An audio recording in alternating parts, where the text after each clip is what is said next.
Mose, obrigado por permanecer conosco. Acompanhe as notícias do Religare pelo site da TV Horizonte. Anote aí o endereço www.tvhorizonte.com.br/Religare. É no site que você acessa os vídeos das entrevistas do Religare, fica sabendo sobre o que acontece no programa. Nós estamos também nas redes sociais. Procure lá por Religare, Conhecimento e Religião. Deixe seus comentários para a nossa equipe.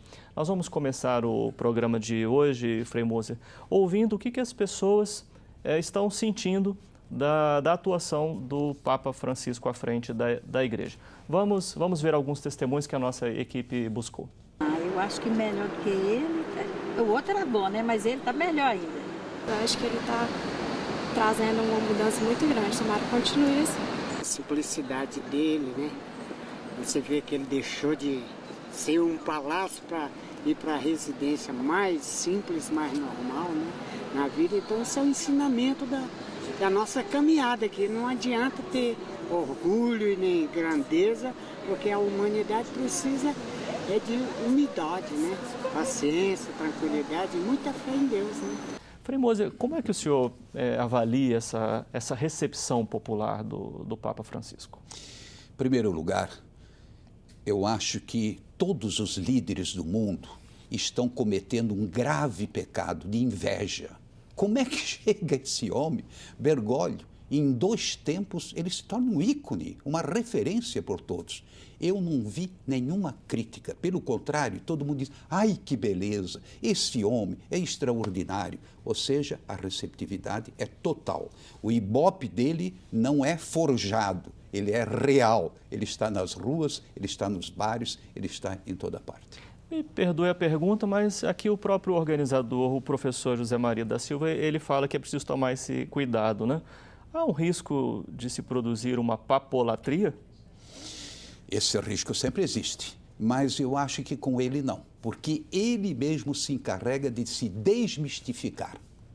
Ele não se exalta, pelo contrário, ele se inclina, como fez logo na primeira aparição, não é? Depois de eleito. Em outras palavras, eu espero que não, porque seria uma desgraça, uma papolatria. Mas, sim, inclusive, a igreja que ele está tentando fazer uma reengenharia dentro dessa igreja, exatamente maior participação das conferências episcopais, distribuição dos poderes, maior participação dos leigos, inclusive das mulheres. Ele volta sempre com a ideia, a mulher tem que ter um papel mais importante na igreja, embora elas tenham um peso muito grande. Mas eu digo em termos de poder.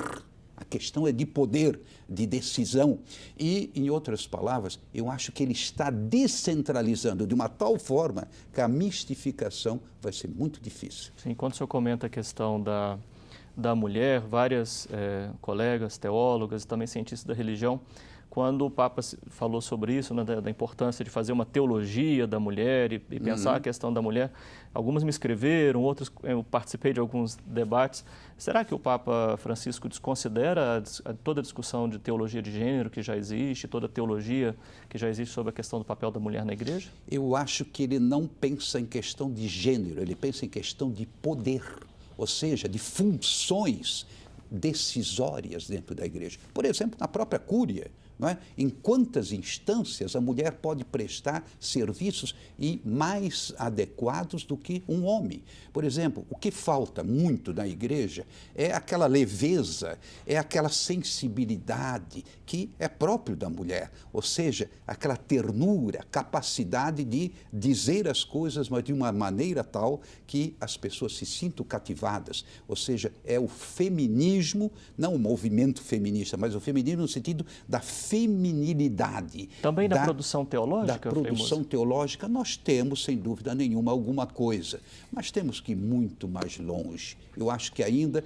estamos restritos a algumas figuras, não é? Aqui no Brasil, 3, 4, já é uma grande coisa, mas eu esperaria muito mais. A teologia, propriamente, ela é dominada ainda por homens. Está na hora que, de fato, a mulher não só escreva sobre ela mesma, mas ela pense a teologia a partir do feminino. O senhor acredita que com o papado de Francisco a gente perceba um outro movimento na produção teológica?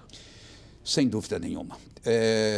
me parece, não, eu tenho certeza, nós hoje temos muitos professores de teologia e de ética, muitos, tanto assim que participei há 2 anos de um congresso de ética lá em Trento, no norte da Itália.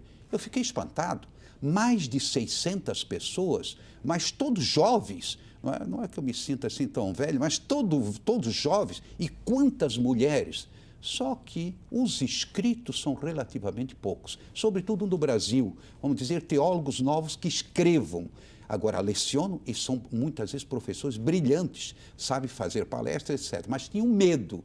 Eu acho que agora criou-se um novo clima propício para que as flores voltem a brotar. Uma nova primavera também para a teologia. Particularmente na teologia moral, um novo cenário se abre. O senhor falava no primeiro programa sobre silêncios do Papa Francisco e falava, olha, não vou falar sobre a questão do aborto, a questão dos gays, isso as pessoas já sabem qual é a posição da Igreja.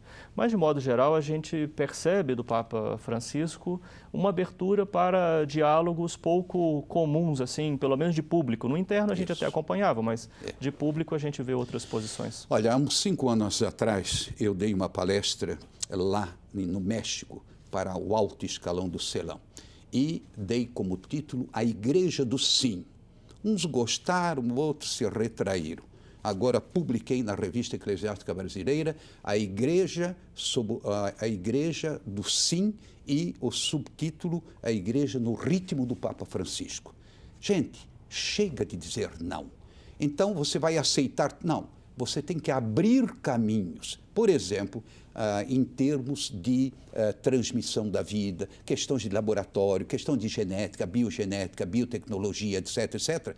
Chega de dizer não. Nós temos que estar juntos, não é para abençoar tudo, nem para reprimir tudo, mas para dialogar adultamente para que a verdade venha à luz. Traduzindo, eu acho fundamental que nós deixemos de ser a igreja do não. Não pode, não deve, é pecado, para ser a igreja do sim. Ora, o Papa Francisco volta sempre de novo, ele talvez nem tenha se descoberto, com uma pedagogia evangélica, de abrir os braços, de acolher. Depois a gente vai tratar das suas sombras. Eu vou traduzir.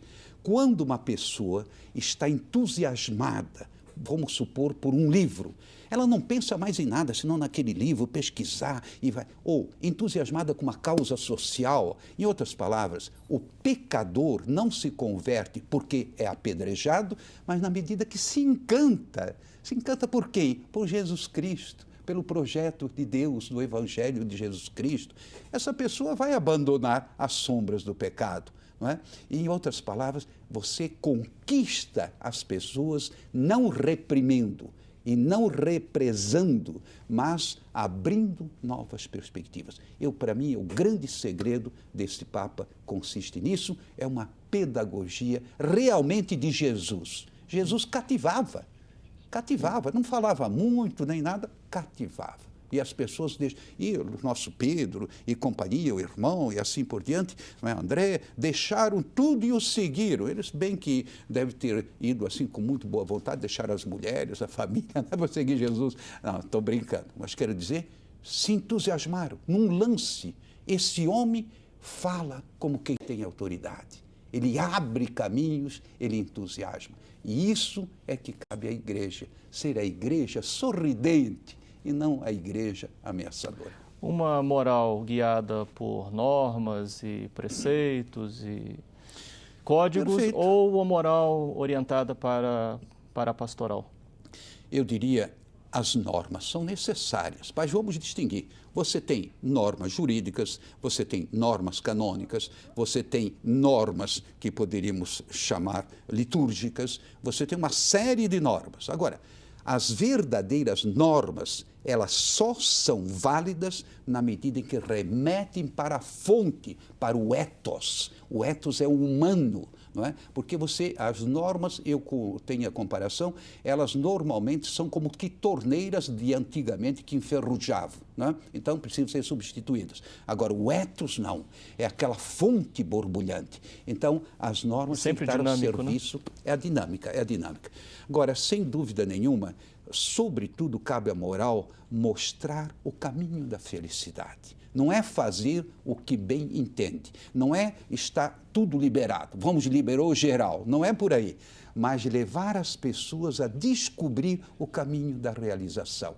Então, essas normas evangélicas, elas vão por aí, por exemplo, não se apegar aos bens desse mundo, ou então saber perdoar. Você não é feliz se você carrega ódio consigo.